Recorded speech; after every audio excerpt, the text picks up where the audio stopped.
So Steve Cohen takes the microphone, and I'm very happy that he does. It's great for the show. Good for him for not hiding. All the fans are chanting they want Pete Alonso signed. There's this outcry to get Pete Alonso with reckless disregard toward the reality of Pete Alonso's situation, which started many years ago when he hired Scott Boras. So Stevie Cohen takes the microphone and listen to what he says. Back to us. I think it's highly asymmetric against us, and I feel strongly about it. And so, I will never say no. There's always the possibility. But the reality is, we're moving forward, and we continue to bring in players. As we continue to bring in players, the reality is, it becomes harder to fit Pete into what is a very expensive group of players that we already have, and that's where we are. And I'm being brutally honest. I don't like the negotiations.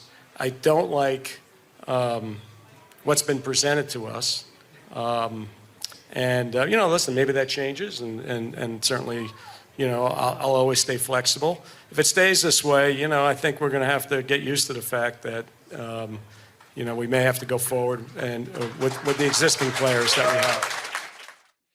Please don't think for a minute that Stevie Cohen is not involved. Hard not to be a meddling owner, isn't it? They're all meddling. I love that Steve Cohen's willing to talk about it. He uses the I word a little too much. David Stern's sitting right there. It's good to say we, although Scott Boras won't deal with David Stern, so they'll only deal with Stevie Cohen. And I didn't mean to say that's a terrible verbal tick, so please edit that out, Coca.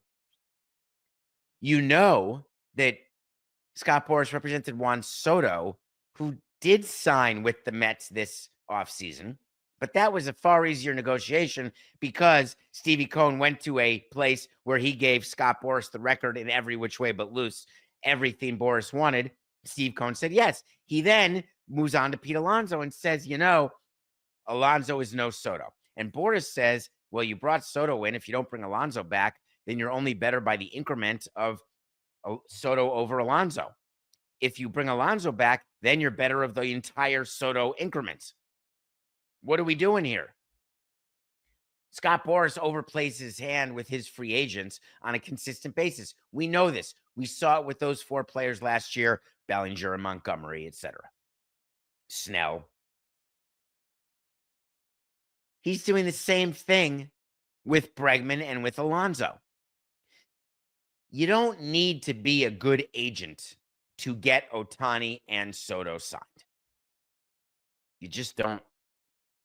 Where agents make their money and where they differentiate themselves is when they're able to find players' jobs like Major League invites to spring training, guaranteed deals, no split contracts, when you can squeeze your way out of being a non-roster invitee, when you can get a Seth Lugo deal.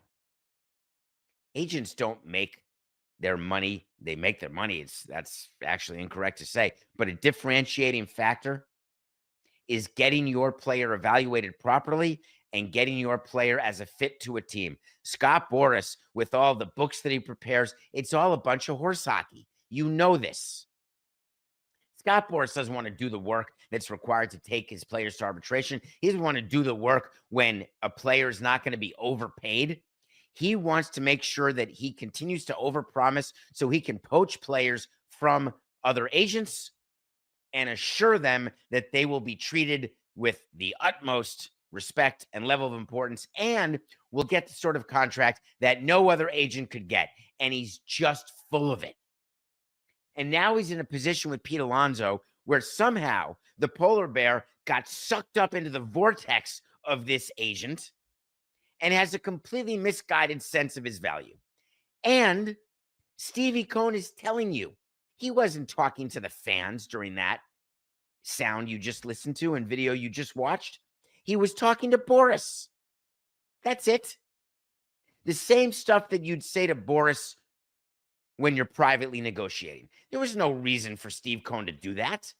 It doesn't either advance the negotiations or deter them. It doesn't somehow make the fans and explain to the fans what's going to happen. All you do is then force Scott Boras into a response by what Steve Cohen did, and respond Boras did.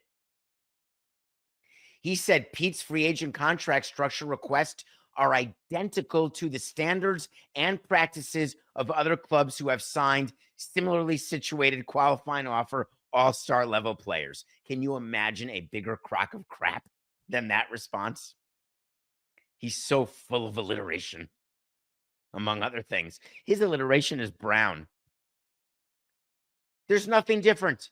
Established fairness standards. Here's a message for you, Scott, and I know your people are listening.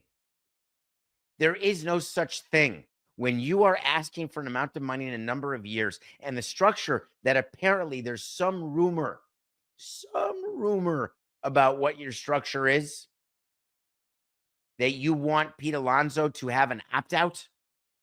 And if he opts out, you then want the Mets to pay him an additional amount of money. That's according to Evan Roberts of WFAN.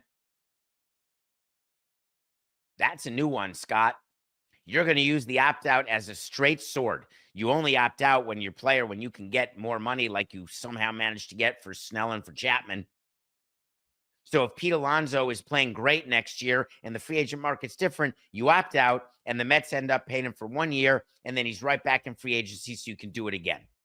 That's called using it as a sword. Fine. That's what you're going to do. Here's a special surprise for you. Steve Cohen is not going to give in to you. He already did once. His ego is such he's not going to do it twice.